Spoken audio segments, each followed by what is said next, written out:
En lo profundo del océano hay un lugar donde la presión es 1000 veces más fuerte que la que estamos acostumbrados en la superficie. Esta fuerza es suficiente para convertir instantáneamente a un humano desprotegido en polvo. Bueno, más bien en barro. Por eso los exploradores necesitan una gran preparación y un buen equipo para sobrevivir en condiciones tan extremas como las de la fosa de las Marianas. Tiene una quinta parte de la longitud del diámetro de la Tierra. Las personas que bajaron describen el lugar como frío, silencioso y muy pacífico. Vieron un brillante manto de afloramientos rocosos rojos y amarillos. Y también había una gran variedad de animales pequeños, translúcidos y únicos. Sin embargo, el mito popular de que más personas han ido a la Luna que al lugar más profundo de la Tierra no es cierto. En total, 24 humanos volaron a la Luna y al menos 27 valientes almas se sumergieron en la fosa de las Marianas. La mayoría de ellos eran exploradores y no científicos propiamente dichos. Fueron allí solo por la emoción y también para recoger evidencia en video de diferentes especies, formaciones geológicas y objetos hechos por humanos. Los humanos comenzaron a viajar por el espacio y a las profundidades del océano prácticamente al mismo tiempo.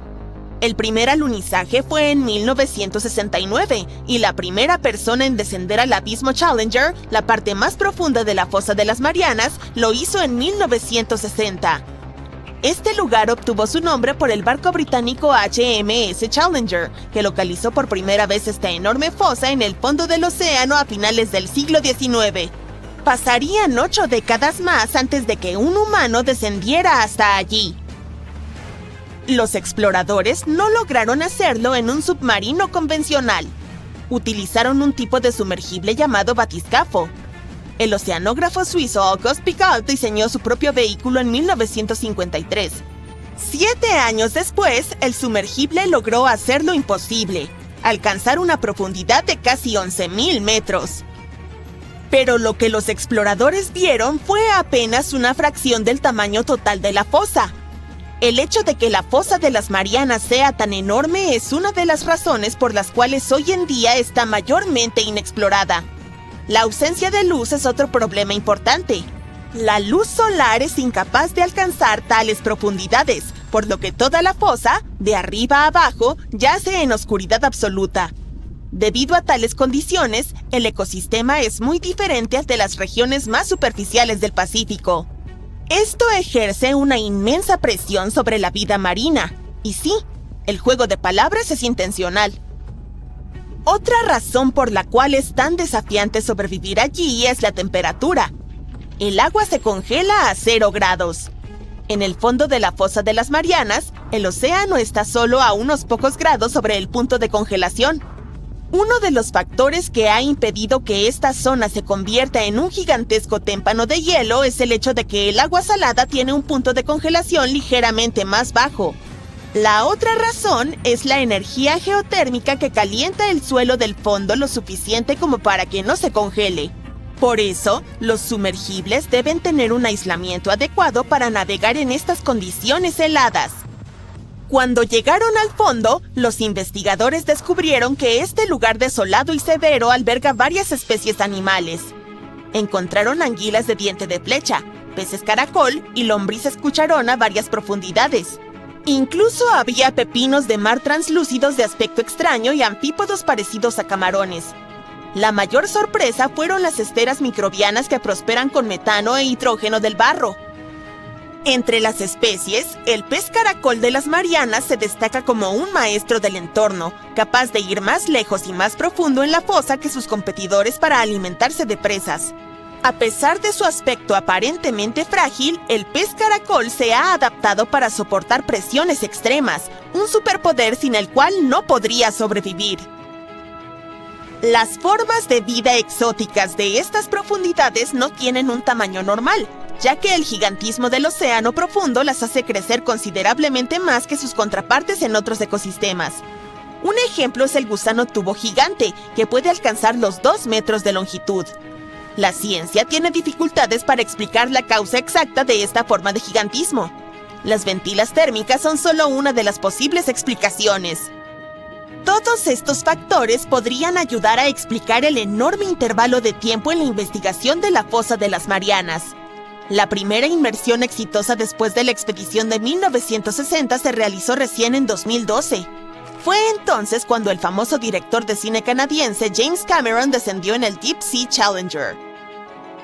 Debido a que pocos científicos han llegado allí antes o después de Cameron, no existe un mapa del punto más profundo de nuestro planeta.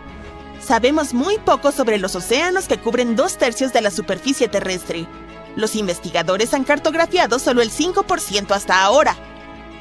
La ciencia aún tiene mucho que descubrir en la fosa de las Marianas y otros lugares poco explorados de nuestro planeta. La selva amazónica es el mejor ejemplo de las regiones más inexploradas del mundo. La lista de razones por las cuales esta parte de Sudamérica es desconocida comienza con su vida silvestre. Jaguares, anacondas, pirañas, caimanes negros y arañas errantes son solo algunas de las criaturas que representan un riesgo para los investigadores. Las lluvias constantes durante todo el año provocan grandes inundaciones. A esto se le suman algunas corrientes traicioneras de los ríos, y se puede entender por qué los científicos han cartografiado un porcentaje tan pequeño del Amazonas hasta la fecha. En una región de Brasil cerca de Perú, Vale do Javari, hay al menos 14 tribus que nunca han tenido contacto con el mundo exterior. Las autoridades nacionales tienen la intención de mantenerlo así. El aislamiento de estos pueblos indígenas es la mejor manera de proteger su futuro. Lo mismo ocurre con una isla remota del Océano Índico. Después del trágico tsunami de 2004, helicópteros sobrevolaron la isla Sentinel del Norte para asegurarse de que sus habitantes estuvieran vivos y en buenas condiciones. Los sentineleses no estaban emocionados. Tomaron arcos y flechas para ahuyentar a los visitantes no deseados. Son una de las últimas tribus no contactadas en la Tierra. Aunque antropólogos y cineastas visitaron la isla a finales de los años 60, todavía no sabemos mucho sobre su población indígena. Está situada lejos de cualquier ruta de navegación en la bahía de Bengala. Sentinel del Norte no tiene un puerto natural y está rodeada por un arrecife poco profundo. Esto hace que el acceso a la isla sea posible solo en bote.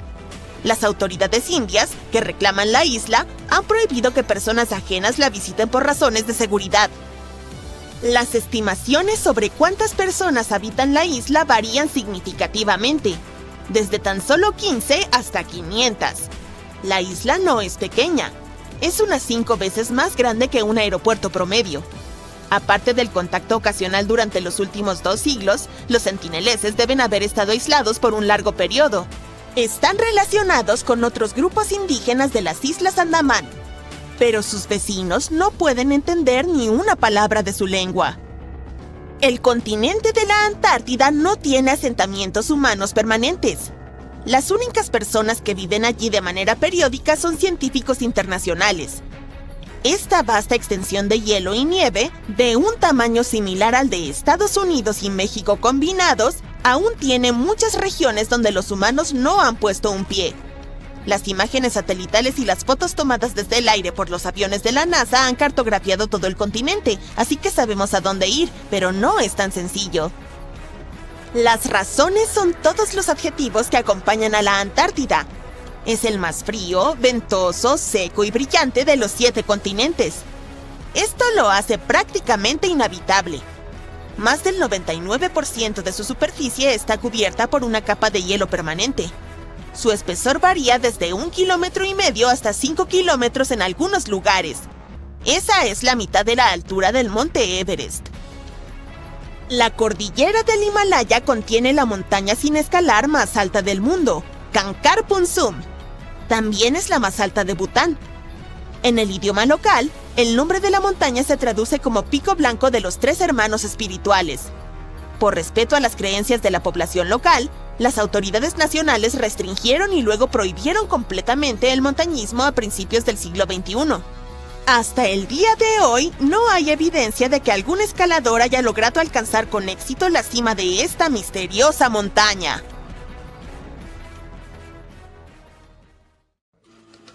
¿Cuánto tiempo pasó entre la invención de la primera computadora y la aparición de la moderna? La primera computadora electrónica de la historia es ENIAC, Electronic Numerical Integrator and Computer. Fue inventada en 1945 por científicos estadounidenses. Pero hay una máquina más antigua.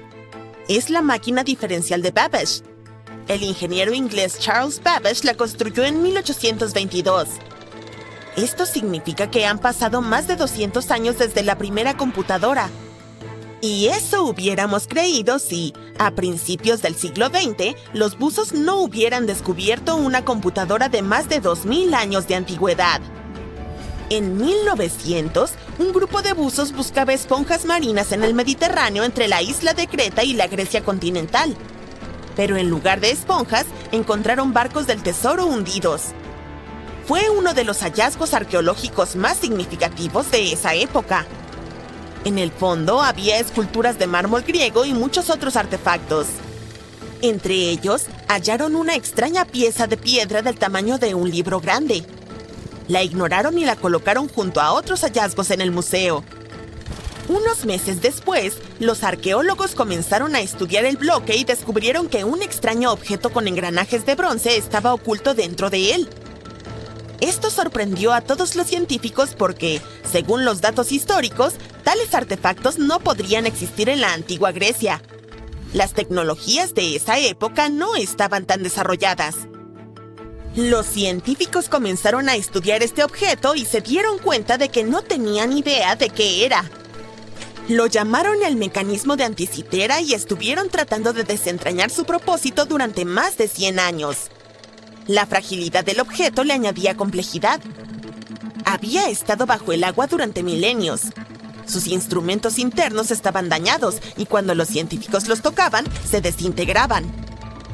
A lo largo de muchos años de investigación, el objeto se ha dividido en 82 fragmentos y se convirtió en un verdadero rompecabezas para los científicos de todo el mundo. Descubrieron que era una máquina diseñada para cálculos astronómicos. Con la ayuda de rayos X, tomografía computarizada y modelado virtual, se pudo recrear parcialmente la imagen del mecanismo. Era una estructura compleja compuesta por 30 engranajes giratorios que movían la esfera. Todo el mecanismo se ponía en marcha con una manivela. Era necesario para que los antiguos griegos rastrearan las posiciones de la luna y el sol y calcularan el momento de los eclipses y los Juegos Olímpicos. Es como si Silicon Valley hubiera estado en la antigua Grecia y las mejores mentes se hubieran unido para crear una startup revolucionaria. El mecanismo de Anticitera demostró que en el pasado remoto las personas tenían un excelente conocimiento de la astronomía y tecnologías para estudiar el cielo estrellado. Considerando esa época, no era solo una máquina, sino una supercomputadora. Se introducían datos y se obtenía el resultado después de los complejos cálculos que el artefacto realizaba. En 2016, los científicos encontraron una inscripción en el dispositivo que contenía más de 3000 símbolos. Era algo parecido a un manual de uso. El texto tenía información sobre los colores de los eclipses, el movimiento de los cuerpos celestes y predicciones astrológicas. Era como una lista de referencia de todos los sucesos que ocurrían con los planetas en el cielo. Los griegos se dieron cuenta de que todos los cuerpos del cielo estrellado se movían por las mismas rutas. Es decir, tenían órbitas cercanas al plano de movimiento de nuestro planeta alrededor del Sol. Los astrónomos antiguos no podían calcular la trayectoria de su movimiento, por lo que crearon el mecanismo de Anticitera. Esta era una de sus principales funciones. Los investigadores encontraron confirmación de esta versión en las palabras del abogado romano Cicerón. En una de sus citas, había una mención a una máquina de cálculo creada por el matemático Arquímedes. Según Cicerón, la máquina podía representar el movimiento de 5 estrellas llamadas errantes. En esa época, la gente llamaba así a los planetas. Arquímedes había vivido antes de que se inventara el mecanismo de Anticitera. Pero quizás, él creó los dibujos que se convirtieron en la base del dispositivo. El mecanismo funcionaba cuando girabas la manivela. Rotaba los engranajes en las partes delantera y trasera del dispositivo y luego la esfera te mostraba la dirección del movimiento de los objetos espaciales. Además, la máquina tenía un calendario astronómico integrado y seguía el tiempo de eventos deportivos, como los Juegos Olímpicos, y también ayudaba a calcular la hora exacta de los eclipses. Aparentemente, el mecanismo de Anticitera era algo así como un organizador potente utilizado por científicos o ciudadanos adinerados de Grecia. Pero lo más extraño es que su creador probablemente instaló la función que cambiaba las propiedades de observación según la ubicación del observador. Esto significa que los astrónomos antiguos debían ingresar diferentes coordenadas en distintas zonas para obtener el resultado correcto. Las computadoras de la NASA pueden hacer todas estas cosas hoy en día. Estos costosos dispositivos multimillonarios funcionan con electricidad, chips, procesadores y miles de otras cosas. Y los antiguos griegos lograron el mismo resultado hace 2000 años con la ayuda de este pequeño artefacto. Esto cambia la idea de las tecnologías de la antigua Grecia. La gente de esa época tenía plomería y utilizaba vapor para controlar algunos equipos. Estaban desarrollados, pero nadie esperaba que llegaran tan lejos. Los arqueólogos estaban seguros de que las personas de tiempos antiguos usaban grandes engranajes toscos para operar molinos de viento. Y ahora resulta que podían crear mecanismos pequeños y complejos que los científicos modernos no podrían descifrar en 100 años. Los buzos continúan estudiando el lecho marino donde se encontró el mecanismo de Anticitera. Ya han hallado otros objetos, como clavos del barco y un anillo de bronce.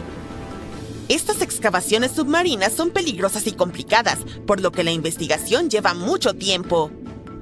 Los expertos piensan que el mecanismo de Anticitera no fue un ejemplar único. Tal vez los antiguos griegos fabricaron las mismas máquinas o similares. Quizás están escondidas en algún lugar o se fundieron para crear otra cosa. En aquellos tiempos, el bronce era un metal costoso, por lo que cuando las antiguas computadoras astronómicas se estropeaban, la gente podía fundirlas y vender el metal. Algunos investigadores se refieren al mecanismo de Anticitera como el prototipo antiguo de todos los dispositivos modernos. Teléfonos, computadoras y tabletas tienen algo en común con esta máquina. Por cierto, ¿has oído hablar del odómetro? Este dispositivo calcula la distancia recorrida por un automóvil u otro medio de transporte. Actualmente, los odómetros son digitales, pero esta tecnología antes era mecánica. Y fueron los antiguos griegos los primeros en inventarla. Según algunos registros, Arquímedes podría haberla creado. Los romanos posteriormente adoptaron este artefacto para usarlo durante largos viajes y además ayudó en la construcción de caminos. Los antiguos griegos fueron los primeros en intentar comprender las reglas de la geometría. Los babilonios y los egipcios usaban la geometría en diferentes ámbitos de la vida. Sin embargo, los griegos decidieron utilizar el razonamiento lógico para establecer las reglas y fórmulas que aún usamos hoy en día. Arquímedes observó que cuando un objeto sólido era sumergido en agua, desplazaba una masa de agua igual al volumen del objeto. ¿Has oído hablar del juramento hipocrático? Este documento es leído en voz alta por todos los nuevos doctores antes de comenzar a ejercer la medicina. Para nosotros, conceptos como la confidencialidad entre un médico y un paciente parecen algo común, al igual que el deber de un médico de siempre tratar de curar y salvar vidas. Pero todo esto fue inventado por el antiguo griego Hipócrates. Además del famoso juramento, él fue uno de los primeros en lograr un avance científico en la medicina. En la antigüedad, las personas veían las enfermedades como un castigo por las malas acciones. Pero Hipócrates descubrió que las enfermedades eran naturales y que el cuerpo humano podía reaccionar de manera distinta a ellas. Esto puede parecer obvio ahora, pero los antiguos griegos llegaron a esta conclusión en el 460 a.C. Aristóteles fue el primero en sugerir que nuestro planeta es una esfera. Y gracias a él, disfrutamos de películas, series de televisión y espectáculos. Los antiguos griegos inventaron el teatro en la forma en que lo conocemos hoy.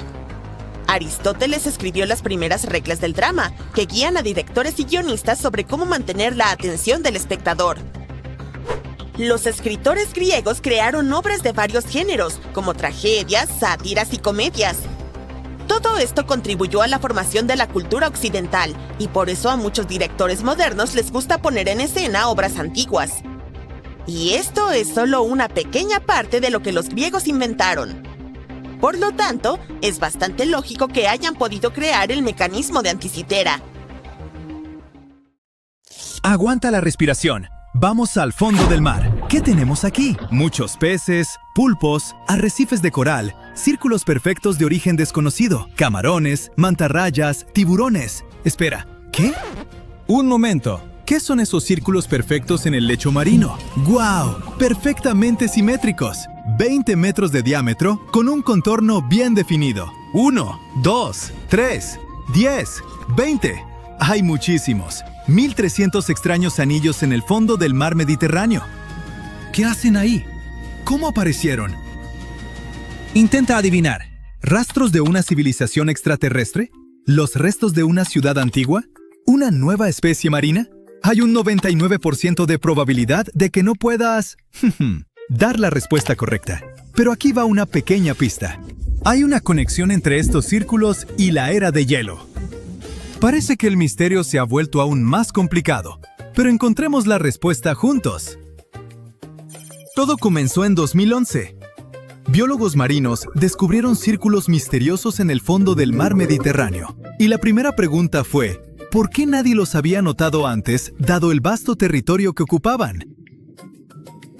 El hecho es que gran parte del fondo del mar Mediterráneo es demasiado poco profundo y cercano a la costa.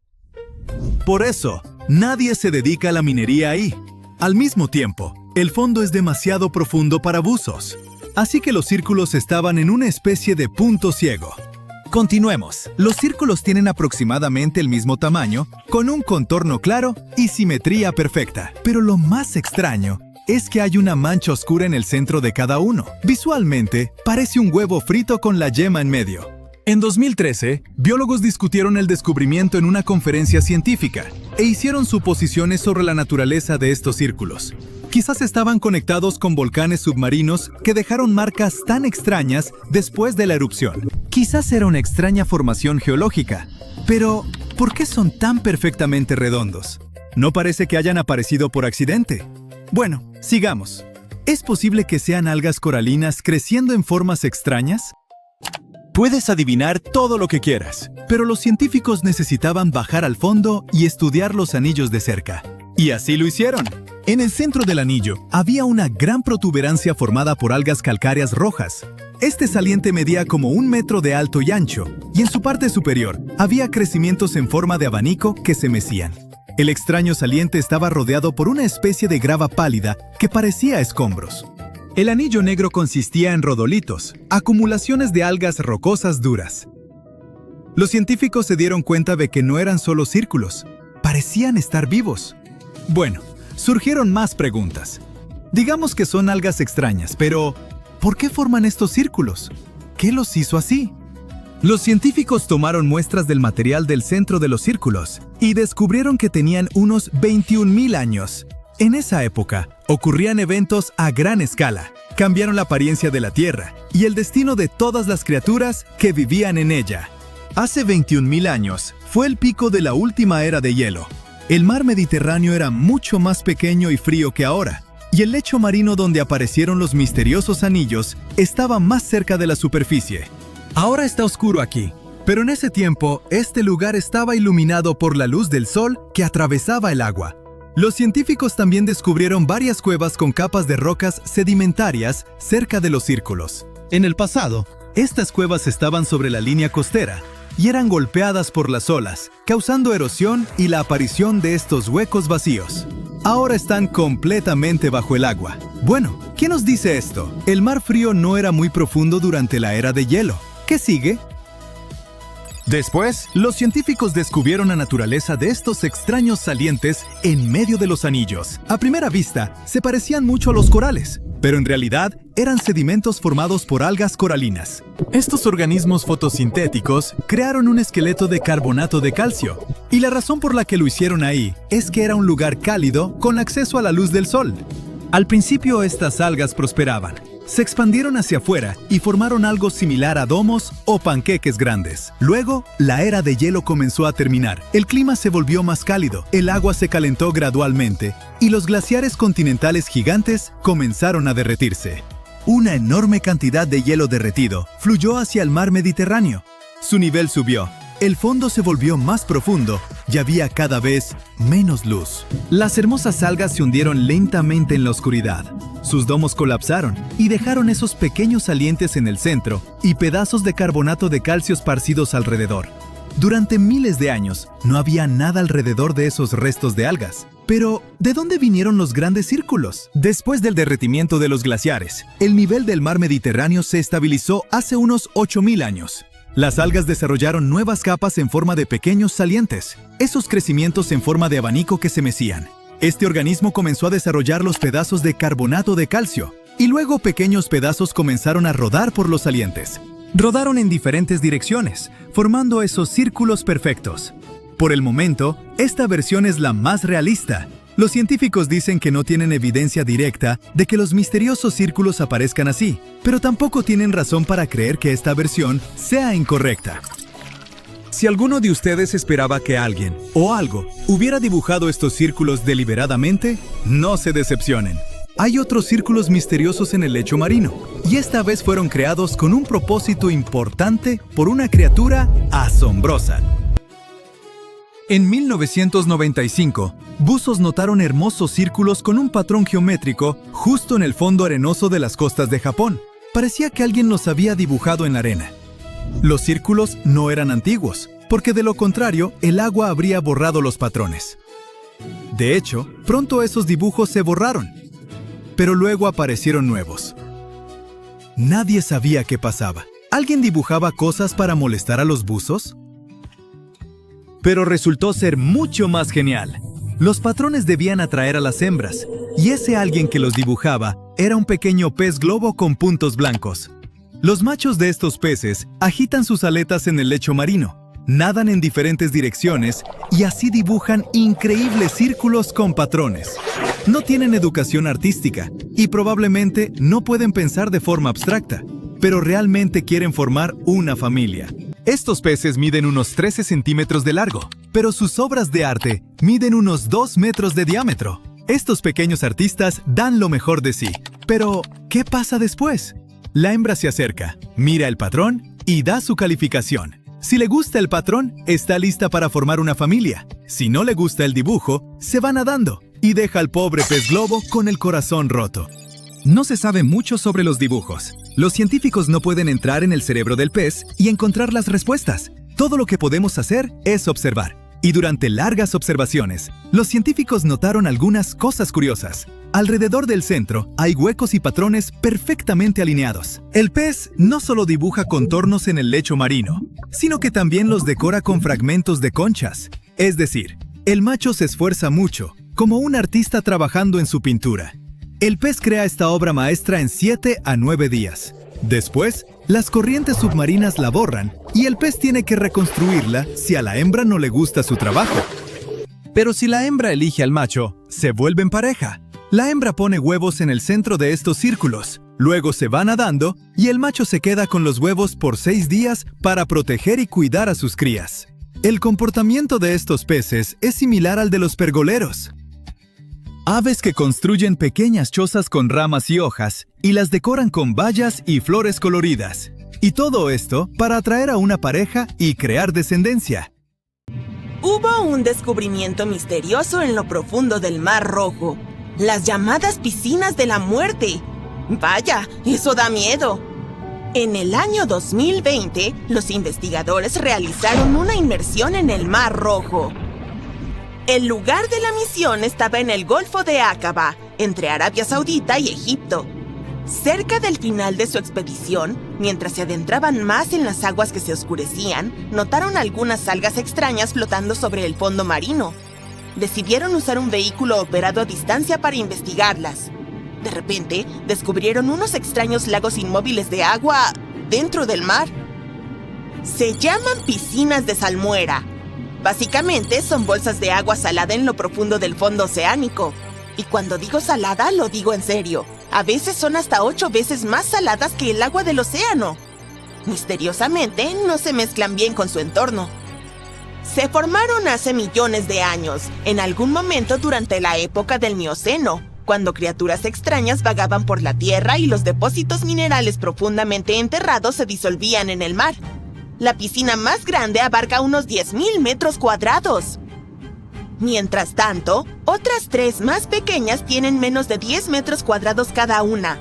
En un principio, este descubrimiento no parece tan aterrador, pero esta es la razón por la que son tan horripilantes.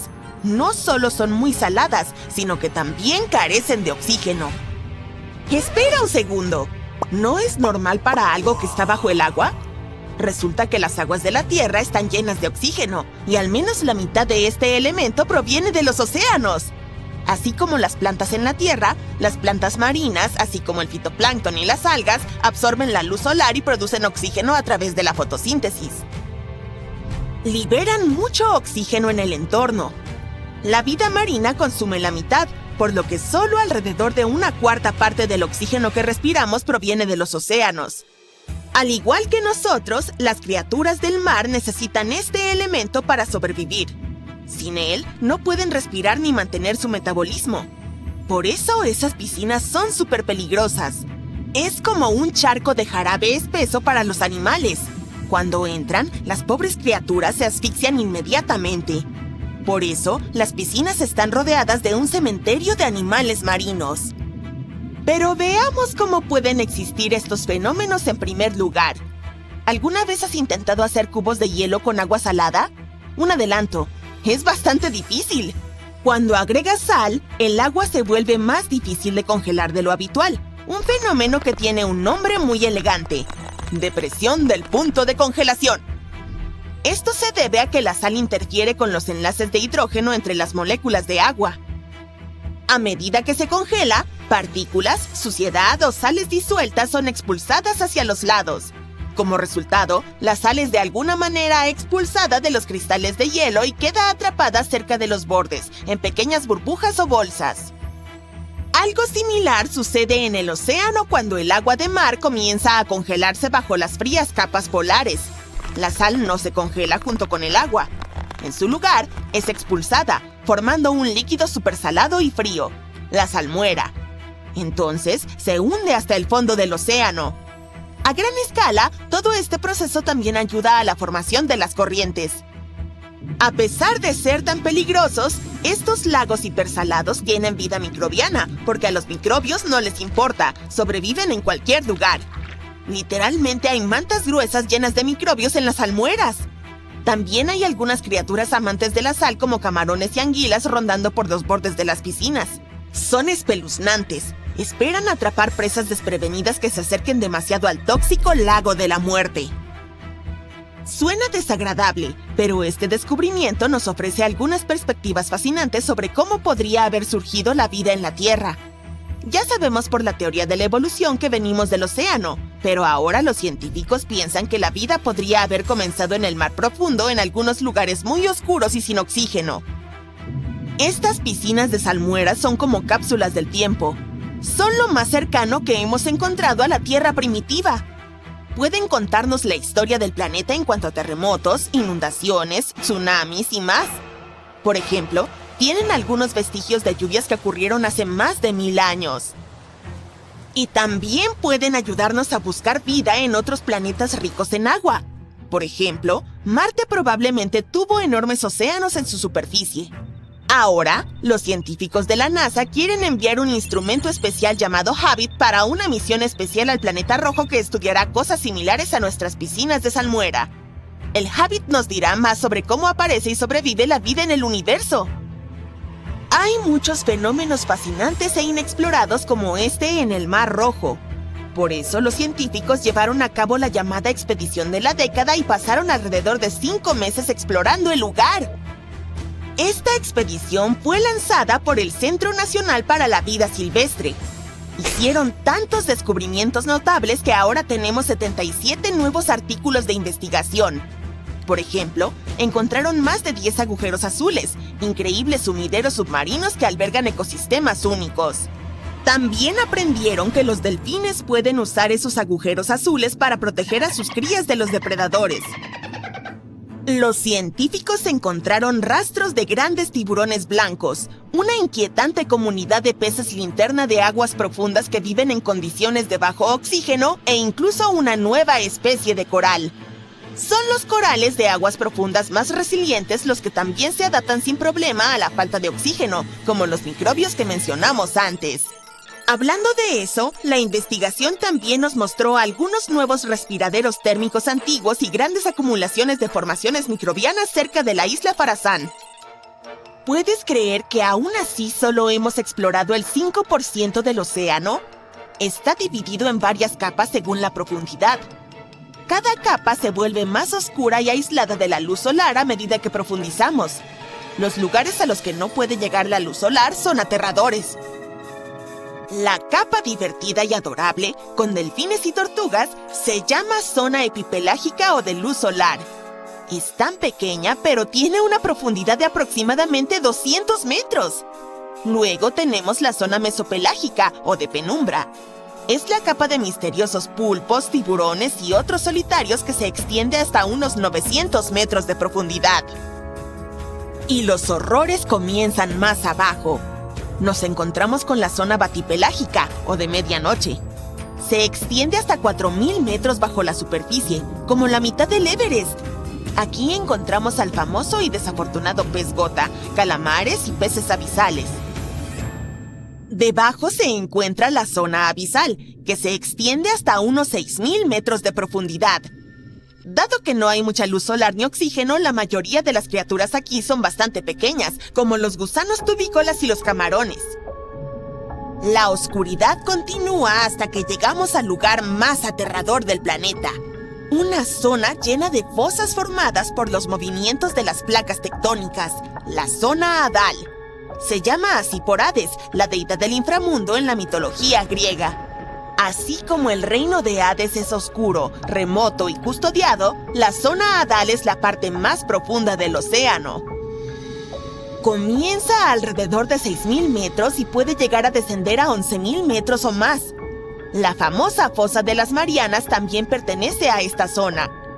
Solo 3 individuos en la historia han visitado estas profundidades en persona, así que es uno de los lugares menos explorados y más misteriosos de nuestro planeta. Sin embargo, a pesar de la increíble presión, las temperaturas cercanas a la congelación y la completa oscuridad, aún hay seres que logran sobrevivir aquí. Criaturas como los anfípodos, que se alimentan de materia muerta que cae desde arriba, y el pez caracol Hadal, que vive hasta 8.200 metros de profundidad. Los científicos suponían que si no hay luz solar, no habría mucho oxígeno alrededor. Pero un día, un equipo de investigación decidió medir los niveles de oxígeno en una de esas zonas profundas. Sorprendentemente, los niveles eran súper altos. Revisaron el equipo, pensando que estaba fallando, pero no. Todos los sensores mostraban lo mismo.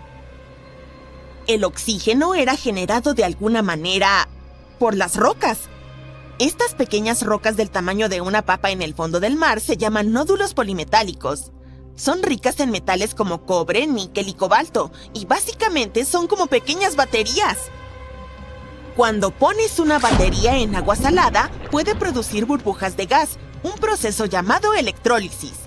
Del mismo modo, estas rocas generan pequeñas corrientes eléctricas que son lo suficientemente poderosas para producir los mismos gases y dividen las moléculas de agua en hidrógeno y oxígeno. Fue la primera vez que vimos oxígeno producido por algo no vivo. Esto es lo que los científicos ahora llaman oxígeno oscuro. Resultó que alrededor de la mitad de las grandes especies marinas, o megafauna, vivían solo de oxígeno oscuro. Todos estos descubrimientos están reformulando nuestra comprensión acerca de dónde y cómo podría evolucionar la vida. Significa que podríamos encontrar vida en otros planetas o satélites con condiciones de bajo oxígeno, como Encélado y Europa, las lunas de Júpiter y Saturno, que tienen grandes masas de agua congelada. ¡Qué maravilla! Una enorme extensión de nieve blanca, vientos helados, paisajes sin vida y extrañas y escalofriantes señales que parecen venir desde el interior de la Tierra.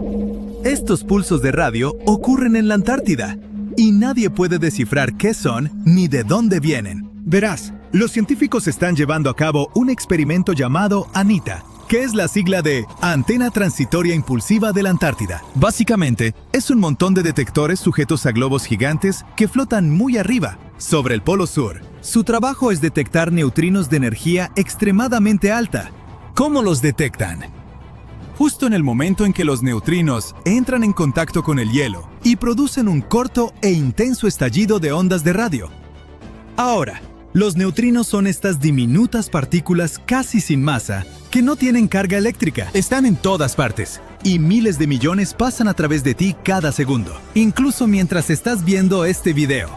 Los neutrinos vienen de todas partes, del Sol, de estrellas que explotan, del espacio profundo, incluso de debajo de tus pies. El Sol los emite sin parar mientras fusiona hidrógeno en helio. Las estrellas que están explotando lanzan enormes ráfagas de neutrinos durante las explosiones de supernovas. Cuando los rayos cósmicos de alta energía chocan con nuestra atmósfera, producen nuevos neutrinos que también caen sobre nosotros como lluvia, y algunos incluso vienen de material radiactivo, que se desintegra en el interior de la Tierra. Los neutrinos más antiguos han estado viajando por el universo desde el Big Bang, pero son prácticamente invisibles, porque casi nunca reaccionan con nada. Por eso, los científicos usan experimentos impresionantes, como ANITA, para intentar atrapar aunque sea unos cuantos. Pero regresemos a ese día decisivo en que todo cambió. Normalmente, las señales de radio producidas por los neutrinos rebotan en el hielo y salen hacia arriba. Ahí es donde ANITA puede detectarlas. Ese es todo el propósito del experimento: estudiar neutrinos y aprender más sobre eventos cósmicos lejanos, como supernovas, o lo que sea que esté pasando a años luz de distancia. Pero entonces pasó algo realmente extraño. Los detectores registraron ondas de radio que no estaban rebotando en el hielo en absoluto. Parecía que venían de debajo del horizonte, desde abajo del hielo.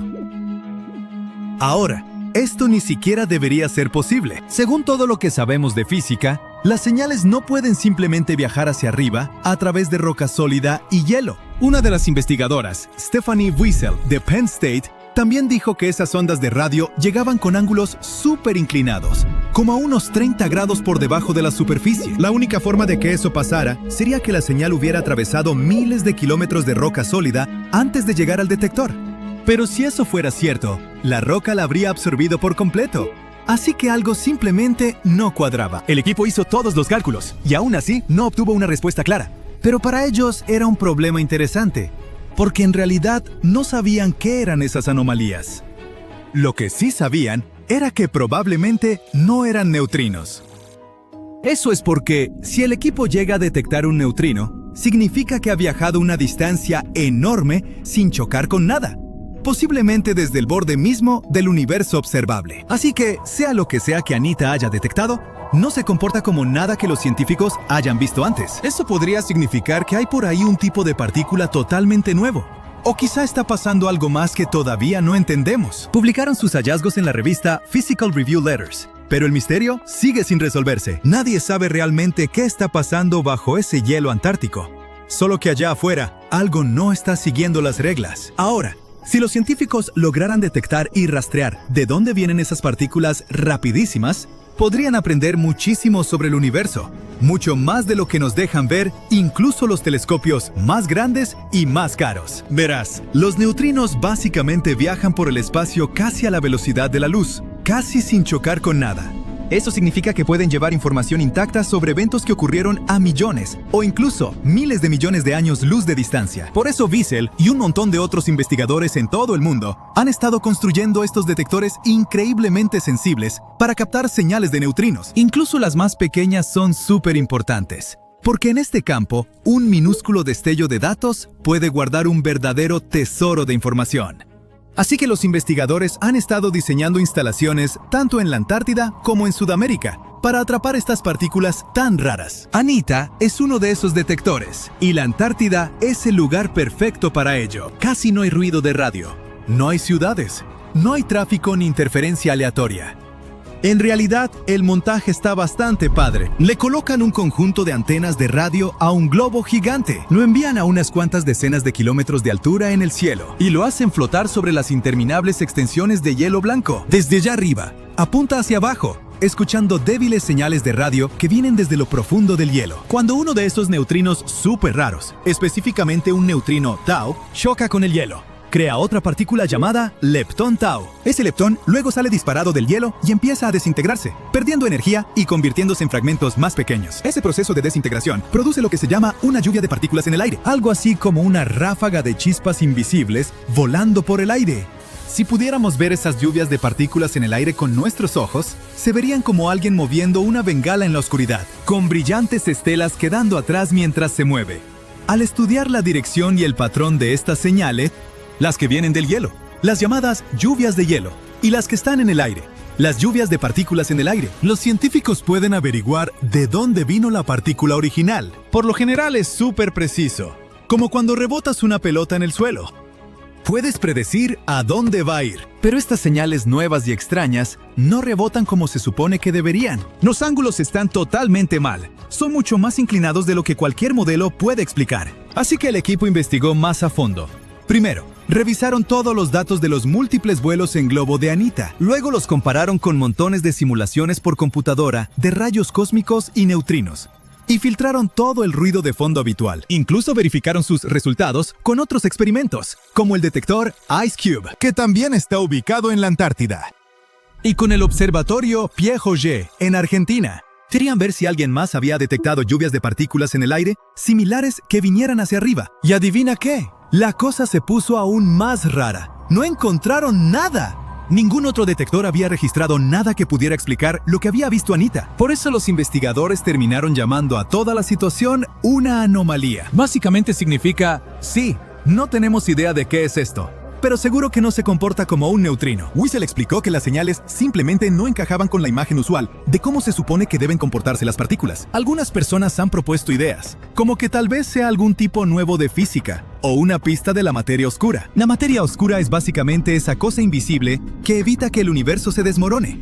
Está en todas partes, solo que no podemos verla. Los científicos han estado tratando de averiguar qué es en realidad desde hace casi un siglo, y sigue siendo uno de los mayores misterios que existen. Todo lo que podemos ver, como estrellas, planetas, personas, perros, constituye solo alrededor del 5% del universo, y la materia oscura representa alrededor del 27%. El resto es algo todavía más extraño, llamado energía oscura. Los científicos creen que la materia oscura es lo que le da su forma a las galaxias y mantiene todo unido como un pegamento cósmico. Sin ella, el universo se vería totalmente diferente. Sería realmente increíble descubrir que esta teoría es cierta, pero como IceCube y Auger no han detectado lo mismo, eso realmente limita las posibilidades. Penn State ha estado en el juego de detectar neutrinos desde hace casi una década, construyendo detectores y analizando todo tipo de señales cósmicas. Y el equipo ya está trabajando en su siguiente gran proyecto, un detector totalmente nuevo, llamado PUEO. Va a ser más grande, más sensible y mucho mejor para detectar esas esquivas señales de neutrinos. Por ahora, esto sigue siendo uno de esos misterios cósmicos de larga duración que mantienen despiertos a los científicos por las noches. Pero el equipo es optimista. Cuando PUEO se lance, tendrá mejores sensores, lo que significa que, si de verdad hay más de estas anomalías allá afuera, esta vez las van a atrapar. Y quizá entonces, por fin descubramos qué hay detrás de ellas.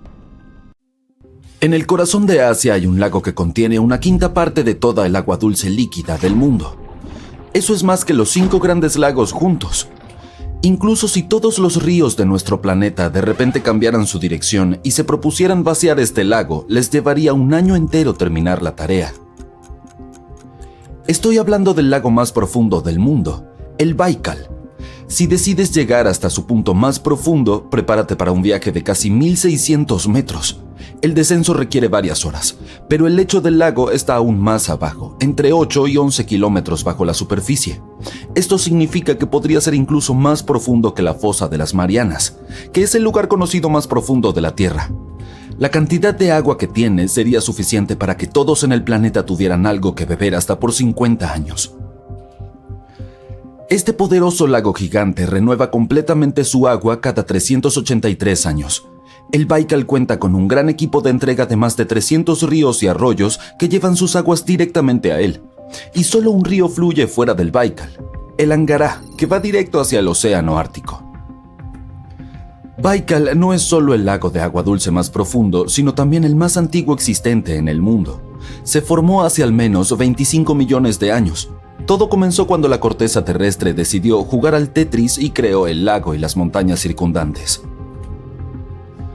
En algún momento, el Baikal debió haber sido solo un humilde lecho de río, pero luego los temblores y las fracturas sacudieron la tierra y la distancia entre las orillas se hizo más grande. Los niveles de agua subieron gracias a la fusión de los glaciares. Luego se formaron varios lagos que más tarde se fusionaron en uno. El Baikal es uno de los aproximadamente 20 lagos en el mundo que tienen más de 1 millón de años. Y dado que no fue perturbado por periodos glaciales, es un terreno de investigación perfecto para los científicos. Sus sedimentos de núcleo perforado profundamente pueden decir mucho sobre el clima de nuestro planeta en diferentes periodos. Dado que el Baikal se encuentra en una cuenca de rift, con 2000 temblores sísmicos al año, el lago se está profundizando y aún crece en tamaño. Sus costas se separan aproximadamente al mismo ritmo que Sudamérica y África se están alejando una de la otra, así que tiene todo el potencial para convertirse en un océano. Otro detalle que el lago Baikal tiene en común con los océanos es que es rico en agua con alta concentración de oxígeno, incluso en sus profundidades más bajas. Esto es una de las razones por las cuales la fauna del lago es tan increíblemente rica. Alberga a más de 2.500 tipos de animales y 1.000 variedades de plantas. Alrededor de la mitad de ellos son únicos y existen solo en esta área, como las algas endémicas, el pez oomul del Baikal y el pez aceite del Baikal. También hay algunos osos, alces y linces que viven en sus orillas. Deben apreciar el hecho de que las temperaturas alrededor del lago siempre son más altas que en el resto de Siberia, gracias a su gran masa de agua. La mayoría de los habitantes del Baikal prefieren permanecer en el fondo del lago, pero hay un valiente al que conocerás si decides visitarlo. Conoce a la foca del Baikal, también conocida como nerpa. Es la única foca de agua dulce real en el mundo. Los ojos de la nerpa son tan tiernos que casi consiguieron el papel del gato con botas en Shrek. A mí me suena bien nerpa con botas. Estos ojos enormes están allí para ayudarlas a seguir a su pez pelágico favorito bajo el agua.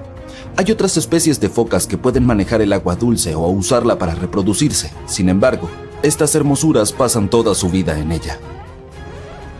Pero espera, ¿cómo es que las focas, que se supone son criaturas oceánicas, terminaron en un lago a kilómetros y kilómetros de distancia del mar?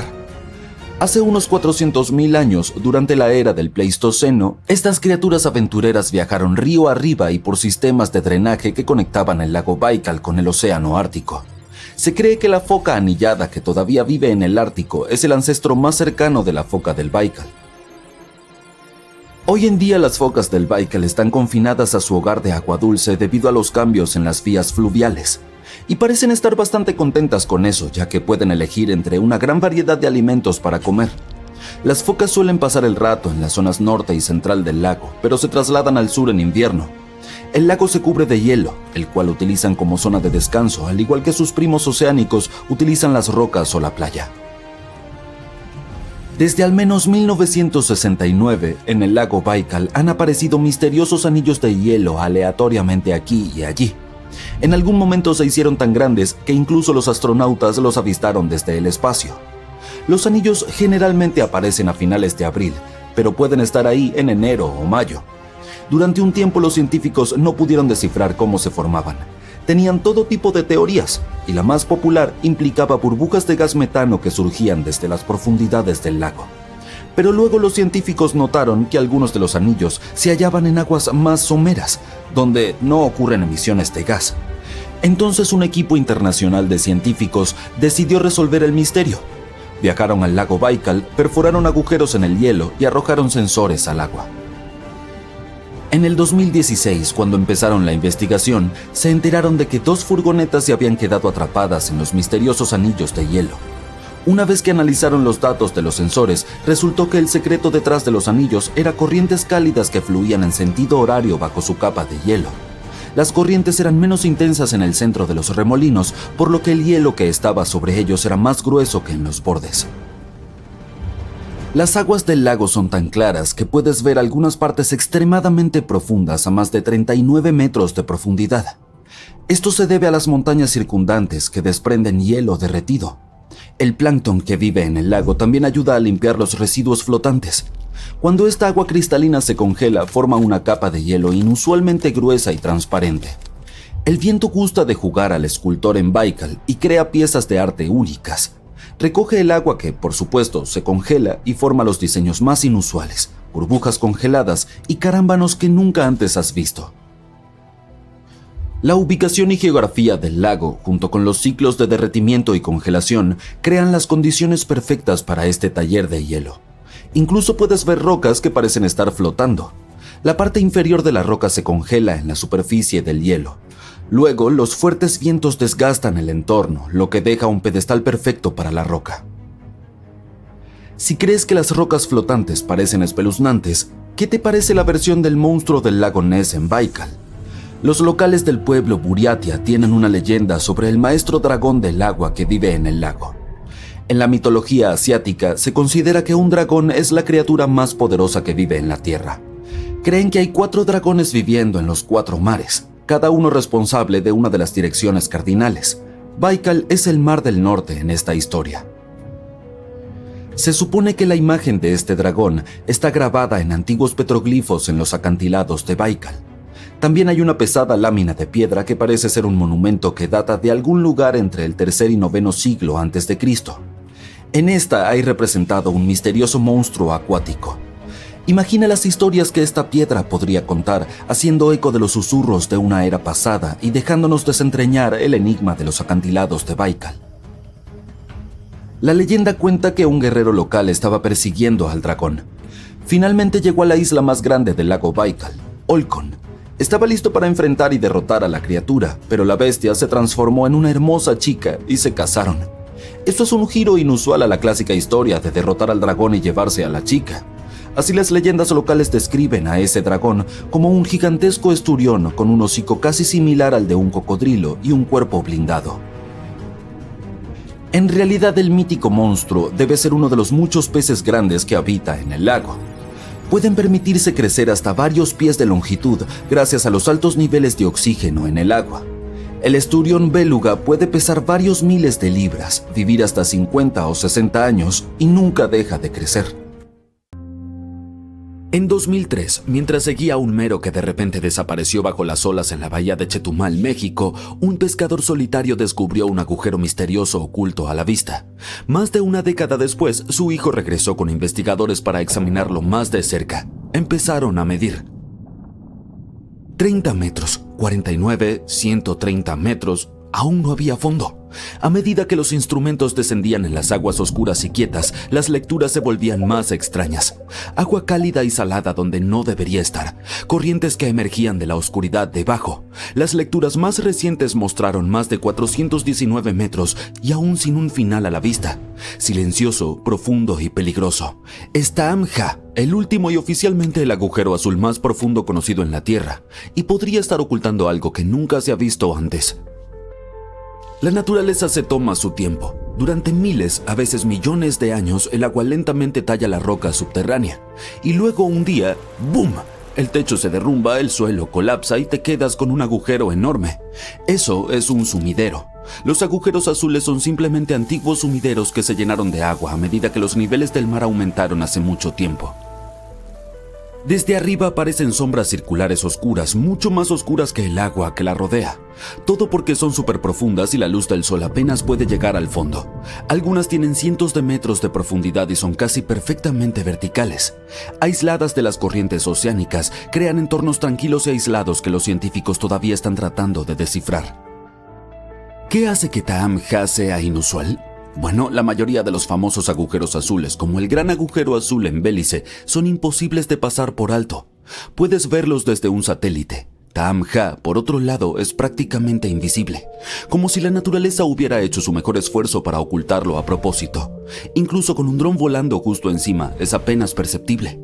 Esa es una razón por la que permaneció oculto durante tanto tiempo. Sin embargo, el verdadero misterio se hizo evidente después de que los investigadores realizaron su escaneo inicial. En diciembre de 2023, los científicos decidieron explorar las profundidades de Tahamha con algo llamado perfilador CTD, que mide la conductividad, temperatura y profundidad. Al pasar los 400 metros, descubrieron algo curioso. En lugar de enfriarse, el agua de repente se calentó. También se volvió notablemente más salada, con lecturas que coincidían con las del abierto Mar Caribe. Pero espera, la bahía de Chetumal ya es parte del Caribe. Entonces, ¿cuál es la gran cosa? Bueno, Tahamha está profundamente escondido en la bahía y su profundidad es inusual para un entorno tan tranquilo y protegido. Lo que sorprende a los científicos es que el agua en el fondo del cenote tiene la misma temperatura y salinidad que el océano abierto, a pesar de estar aislada horizontalmente de él. Lo que esto significa es que podría haber túneles subterráneos o fracturas que conectan el pozo profundo con el agua del mar abierto, no a través de la superficie, sino debajo de la roca. Algo así como una red secreta de tuberías que posiblemente remonta a la época de los impactos de asteroides. Tahamha está ubicado cerca del cráter de Chicxulub. Es ahí donde hace 66 millones de años un gigantesco meteorito colisionó con lo que hoy es la península de Yucatán. Se cree ampliamente que esto provocó el evento de extinción masiva que acabó con los dinosaurios. El asteroide no creó Tahamha, pero pudo haber fracturado el cimiento, lo que tal vez facilitó la formación de cuevas, túneles y eventualmente cenotes. Algunos especulan que estas conexiones submarinas podrían extenderse a otros cenotes y manantiales ocultos cercanos. Sin embargo, explorar Tahamha no se trata solo de mapas y túneles subacuáticos. Durante la primera expedición, los investigadores observaron algo extraño. El agua sobre Tahamha estaba tranquila, mientras que el resto de la bahía tenía olas caóticas. Luego, desde el centro del agujero, el agua comenzó a elevarse como un manantial oculto que exhala suavemente. No un geyser, no una salpicadura, solo una subida lenta y constante, como si algo debajo se hubiera movido y empujado el agua hacia arriba. El hecho de que esto sucediera solo una vez hizo que la exploración siguiente fuera intimidante para los buzos. Dijeron que bucear se sentía como encontrar una entidad viviente que se movía e interactuaba con ellos de manera intrigante y misteriosa. Cuando tienes un lugar tan profundo, tan oscuro y completamente aislado del resto del océano, es una puerta a lo desconocido. Aunque es probable que sea demasiado estrecho para que los dioses marinos Lovecraftianos entren allí, no es imposible que haya especies que nadie haya visto antes, quizá incluso peligrosas. Es especulativo, pero si el agujero es aún más profundo, cualquier vida microbiana allí abajo probablemente sería antigua y adaptada para sobrevivir en condiciones extremas y hostiles. No tiene que ser alguna criatura marina aterradora. Incluso organismos diminutos y desconocidos podrían alterar los ecosistemas modernos si se perturban o liberan. Podría haber aguas de tiempos prehistóricos o algo dejado por el impacto del asteroide que aniquiló a los dinosaurios. Este lugar podría estar escondiendo un ecosistema entero que ha estado sellado por literalmente eras. Y eso importa porque si la vida puede sobrevivir en un lugar tan extraño y aislado, podría sobrevivir en ambientes similares en lunas como Europa o Encélado. Además, algunos agujeros azules como el Gran Agujero Azul contienen cosas desagradables como nubes de gas tóxico que pueden corroer equipos e incluso quemarte la piel. No es de extrañar que los buceadores sintieran que estaban explorando algo vivo. Ahora bien, si te preguntas si puedes alquilar equipo de buceo y realmente ir a explorar este agujero, la respuesta es no. El equipo básico de buceo requiere certificaciones. Ni siquiera las tiendas de buceo alquilan a individuos no certificados, en especial no para lugares como este.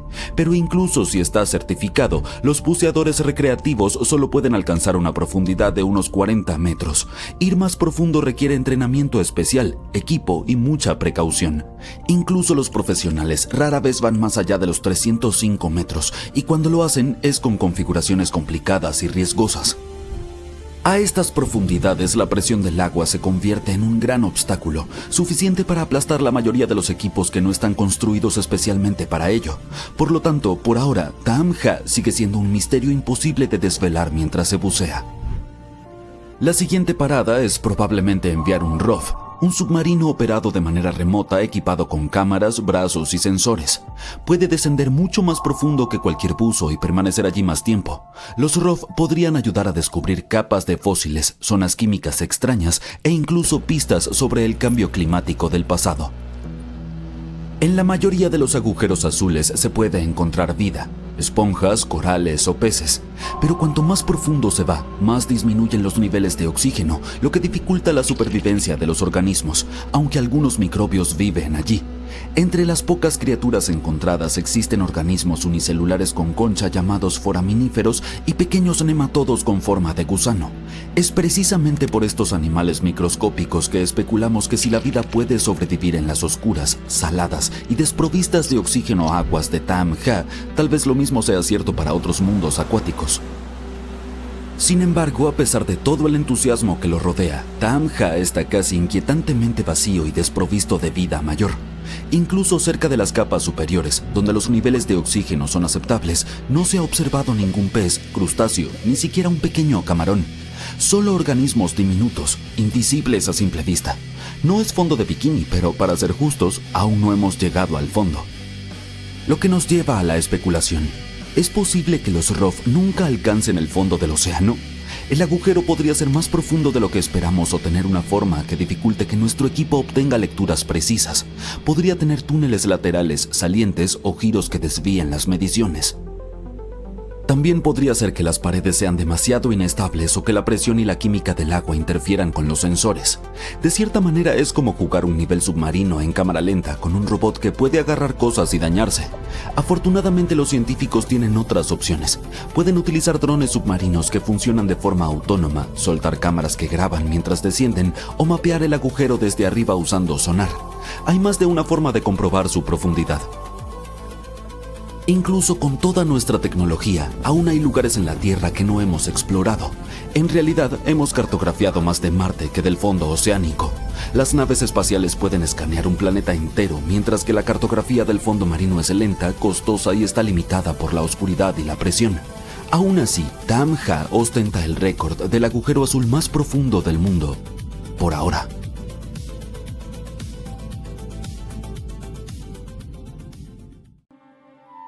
Érase una vez un faro tan alto que su haz de luz se podía divisar a 50 kilómetros de distancia. Una torre misteriosa que era el símbolo de la riqueza y el ingenio. Construida con piedras tan gigantes y pesadas que aún nos hacen preguntar, ¿cómo lo hicieron? Ha sobrevivido a terremotos, uno tras otro, hasta que finalmente se derrumbó en el siglo XIV. Avancemos rápidamente hasta hoy y los arqueólogos acaban de sacar 22 de sus colosales bloques del fondo del mar. Están reconstruyendo la torre para ser una vez más admirada y explorada. Pero no como podrías imaginar. El faro de Alejandría no era simplemente un faro. Era el faro de las civilizaciones antiguas. Una de las maravillas del mundo que más tiempo estuvo en pie. Construido alrededor del año 280 a.C. en una pequeña isla llamada Faros, se elevaba cerca de 100 metros hacia el cielo. Para comparar, era más alto que la Estatua de la Libertad y el Big Ben. Pero si tienes en cuenta que esto fue antes de las grúas, las vigas de acero y los aficionados al gimnasio, resulta algo increíble. Para los marineros, divisar esa torre resplandeciente era como ver la señal de salida después de horas de conducir por la carretera más peligrosa del mundo.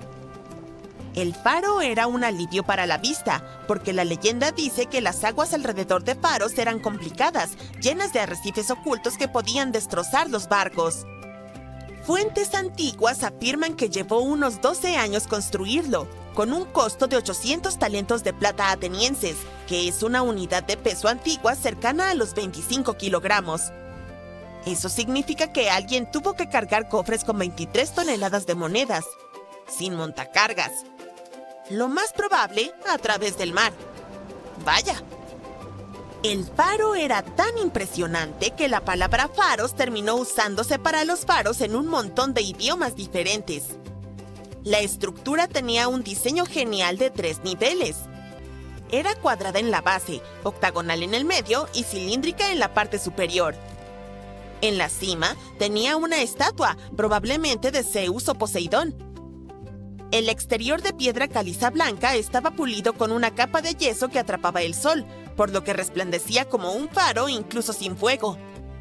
Por la noche era diferente.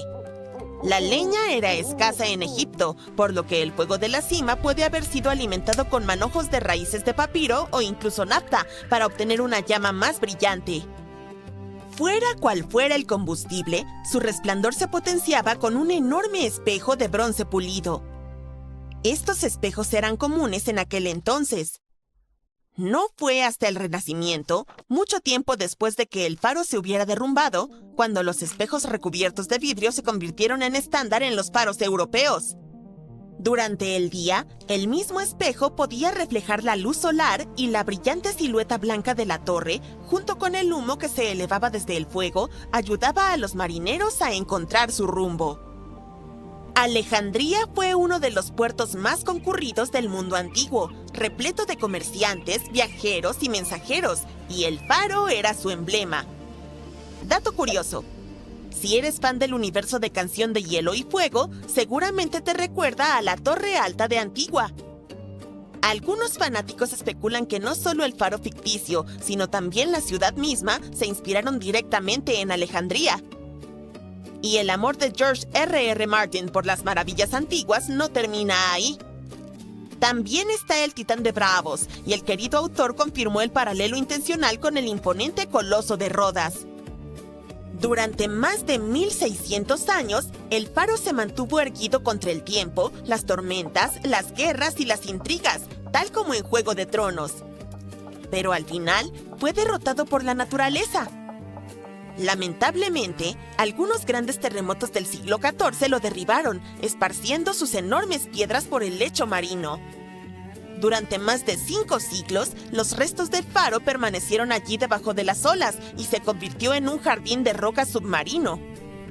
Los buzos sabían de su existencia, pero levantar bloques de 60 toneladas del mar es tarea para un superhéroe. O una grúa superpoderosa. Y hasta hace poco era mucho más seguro dejarlos donde estaban. Alejandría sigue siendo, hasta hoy, un puerto concurrido y no es precisamente el lugar más fácil para llevar a cabo delicadas excavaciones arqueológicas. En la década de 1990, los arqueólogos comenzaron a cartografiar toda la zona alrededor de la isla de Faro. Lo que encontraron fueron bloques de piedra caliza y granito cortados con precisión, algunos aún con bordes tallados. Con el tiempo, se catalogaron más de 100 piezas, incluidos fragmentos de columnas, estatuas y bloques de construcción gigantes que solo podrían haber provenido del faro. Finalmente, en 2025, unos equipos egipcios y franceses se unieron y llevaron una supergrúa, junto con un equipo de buzos. En una operación cuidadosamente planificada, sacaron 22 bloques gigantes del lecho marino. Había dinteles de puertas, losas de umbral y un misterioso pilón, que se especula podría haber sido algún tipo de monumento. Algunos de esos bloques pesan entre 70 y 80 toneladas. Esas enormes rocas están en tierras secas por primera vez en más de 600 años, pero ¿qué sucede ahora? Los investigadores están a punto de reconstruir el faro como si fuera un enorme set de Lego. No exactamente. No se pueden apilar bloques centenarios de esa manera. Para empezar, nadie está 100% seguro de cómo era en realidad el faro de Alejandría. Sí, tenemos dibujos e indicios, y los más famosos son las pequeñas imágenes estampadas en monedas romanas de Alejandría. Pero son como un boceto rápido de un artista, no los planos para recrear algo al último detalle. Y luego está el problema de las piezas faltantes. Esas piedras recuperadas son solo una fracción de la estructura original. Con el tiempo, gran parte del material del faro se reutilizó. De hecho, el lugar donde solía estar el faro ahora alberga la ciudadela de Qaitbay, una fortaleza construida sobre sus antiguas bases. La fortaleza no es solo un símbolo del pasado, sino también una atracción turística y un punto de referencia reconocible de Alejandría. Así que no, Alejandría no recuperará su legendaria torre. Al menos no de esa manera. En su lugar, estas obras de piedra recién recuperadas se dirigirán a laboratorios de conservación para ser estudiadas. Los especialistas limpiarán, estabilizarán y documentarán cada ranura tallada y cada marca de cincel. Más tarde, probablemente irán a un museo. Después de todo, es parte del Tesoro Nacional. Sin embargo, ese no es el final de la historia. Todavía contamos con la tecnología a nuestro favor que promete un faro completamente recreado y explorable, tal como era hace siglos. El plan se llama Proyecto Faros, y su misión es convertir esas enormes piedras transportadas, como los dinteles, los umbrales, las losas de base e incluso un pilar misterioso, en un gemelo digital completo y transitable del Faro de Alejandría. Cada pieza está siendo escaneada en 3D de alta resolución, y se unen a más de 100 fragmentos ya registrados bajo el agua. El objetivo no es solo investigar. El proyecto Faros tiene como objetivo devolver al faro su aspecto y sensación originales y convertirlo en un museo. Las estructuras de 100 metros suelen tener muchas escaleras, y la realidad virtual será mucho menos dolorosa para mis pobres pies. Los visitantes del museo podrán caminar alrededor de su base en realidad aumentada, mientras que los investigadores utilizarán el modelo para probar nuevas teorías sobre su estructura y su función. Espero que podamos personalizar la atmósfera, atenuar las luces y examinar las paredes como en un videojuego. Me pregunto si incluirán palomas y gaviotas para hacerlo aún más auténtico. Todavía no tenemos muchos detalles, pero todo se está grabando y se convertirá en un documental. Aunque no tenemos cabinas para viajar en el tiempo, los diseñadores talentosos pueden traer el pasado al presente. Solo necesitan el arte conceptual adecuado. Claro, hoy en día puedes recrear casi todo en 3D, pero el secreto es la autenticidad. Volver a ensamblarlo exactamente como era. Esto es lo que el Proyecto Faros quiere lograr.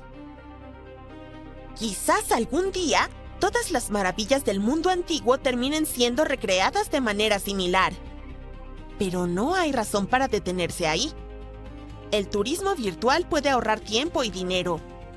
Aunque nada puede reemplazar la experiencia real, visitar lugares auténticos recreados en realidad virtual puede ser una buena opción. Los lugareños están emocionados.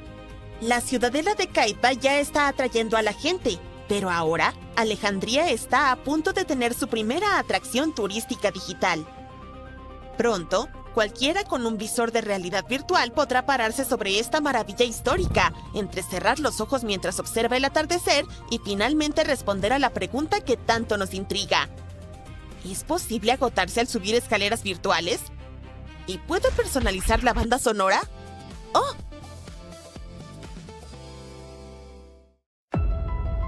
Este video es algo serio. No encontrarás chistes ni memes aquí.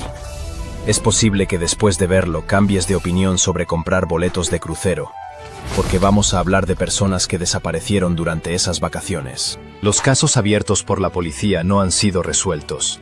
Pero antes de ver algunas de estas historias escalofriantes, echemos un vistazo a las estadísticas. En los últimos 20 años, más de 200 pasajeros han desaparecido en cruceros. Eso es como 10 personas al año.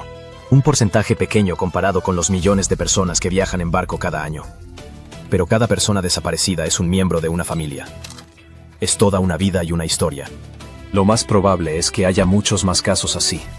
Pero las compañías de cruceros a veces no quieren arruinar su reputación y hablar de personas desaparecidas, a pesar de que el Departamento de Transporte de Estados Unidos mantiene un archivo de estos incidentes.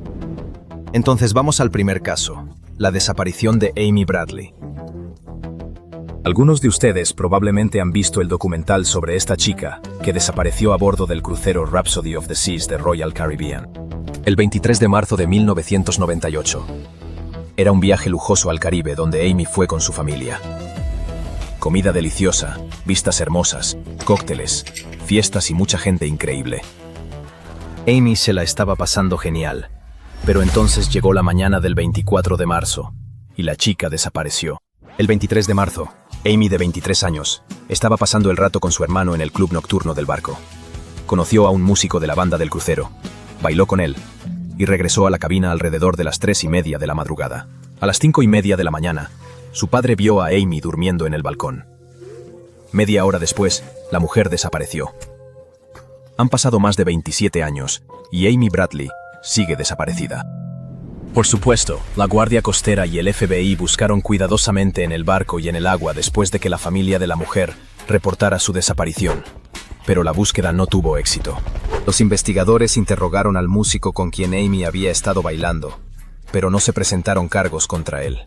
No había pistas sobre qué le había pasado a la chica, o quién podría haber estado involucrado en su desaparición. El caso se volvió tan conocido que los cineastas hicieron un documental sobre ella. Gracias a la publicidad, empezaron a aparecer varias teorías sobre qué le pudo haber pasado a Amy. Una de las versiones más populares era que alguien la había secuestrado con malas intenciones. Hubo reportes de que alguien la había visto en Barbados. En enero de 1999, más de 10 meses después de su desaparición, alguien dijo que había visto a una chica que se parecía a Amy en la isla de Curazao y que había estado pidiendo ayuda. La cara de una chica que se parecía a Amy apareció en internet, pero ninguna de estas pistas llevó a resolver el misterio. El FBI anunció una recompensa de hasta $25,000 por cualquier información que ayudara a encontrar a Amy. La búsqueda sigue en curso. Otra historia ocurrió el 12 de mayo de 2005. Hu Pham, de 71 años, y Hu Tran, de 67 años, fueron a un crucero Destiny de Carnival Cruise Line en el Caribe con su hija y su nieta. Las vacaciones iban genial hasta que la pareja de ancianos desapareció del barco. El libro que Hu Tran había estado leyendo fue encontrado en una de las cubiertas del barco. Los miembros de la tripulación también encontraron los zapatos de la pareja y la cartera de Tran. Incluso después de una búsqueda exhaustiva del barco, no se encontraron más rastros. Por supuesto, lo primero que viene a la mente cuando dos personas mayores desaparecen en un crucero es que podrían haber caído por la borda. El barco repitió su ruta para buscar a la pareja en el mar, pero 13 horas de búsqueda no ayudaron. El FBI se unió a la investigación. Los detectives trataban de encontrar quién podría haberle deseado mal a Pham y Tran. Entrevistaron a testigos y a muchos de los pasajeros del barco, pero no había sospechosos. No había razón para pensar que una tercera persona estuviera involucrada en este misterio. La familia de Pham y Tran sigue tratando de resolver este misterio, pero todas las investigaciones oficiales se han detenido. A veces, una persona desaparece del barco, aunque hay cámaras de vídeo instaladas. Cuando las grabaciones muestran que nadie ha caído por la borda, pero esta persona no está por ningún lado. Esto es exactamente lo que le pasó a Blake Kepley, de 20 años. Estaba de vacaciones en el crucero familiar Amsterdam de Holland America Line, que navegaba por las aguas de Alaska. En la madrugada del 22 de julio de 2011, desapareció. La primera versión era que el chico había caído por la borda, pero la compañía proporcionó archivos de vídeo de las cámaras. Las grabaciones mostraban que nadie había caído por la borda durante el viaje. Era como si Blake simplemente se hubiera desvanecido en el aire. La Guardia Costera de Estados Unidos realizó una búsqueda masiva de más de 560 kilómetros del océano, pero no encontraron rastro alguno. El 23 de julio, un día después de la desaparición, la búsqueda se detuvo. La desaparición de Blake se notó cuando no desembarcó en Ketchikan. Puede que haya pasado desapercibido, pero no hay evidencia que apoye esta versión. Además de las cámaras, el barco estaba equipado con un sistema de detección de caídas y no detectó ninguna caída. La única pista pequeñita era una foto borrosa de las cámaras. Mostraba a alguien caminando por la cubierta el día que Blake Kepley desapareció. Pero es difícil decir quién exactamente estaba caminando ahí, porque su cara no se veía. Desde la desaparición de Blake, su familia ha planteado muchas veces el tema de mejorar los sistemas de detección para personas que caen por la borda. Lo más aterrador en estas situaciones es lo desconocido. La familia no puede dejar ir a la persona desaparecida, y eso los atormenta. Esos sistemas de detección podrían salvar a los parientes y seres queridos de la incertidumbre. Casi todas las historias sobre personas desaparecidas en cruceros son sobre pasajeros, pero el siguiente caso se trata de un miembro de la tripulación. Rebecca Corium, de 24 años, trabajaba a bordo del crucero Disney Wonder como coordinadora de actividades juveniles. A las 5:45 de la mañana del 22 de marzo de 2011, Rebecca estaba molesta hablando por teléfono en el salón de la tripulación. Fue captada en una cámara de video, y fue la última vez que Rebecca fue vista con vida. La tripulación realizó una inspección del barco y las aguas circundantes frente a la costa del Pacífico de México, pero la chica nunca fue encontrada. Pero lo más misterioso de esta historia es que unas semanas después de la desaparición, alguien usó la tarjeta de crédito de Rebecca, pero aún no está claro quién lo hizo. Han pasado muchos años desde la desaparición de esta chica, y por supuesto, durante este tiempo, hubo teorías sobre qué había pasado. El capitán del barco sugirió que Rebecca había sido arrastrada por la borda por una ola grande cuando había estado cerca de la piscina, pero la familia de la mujer rechazó esta idea. Otros dijeron que alguien había querido hacerle daño, pero no hay confirmación de esta versión. Angelo Feliva trabajaba como primer chef en la cocina del crucero Coral Princess.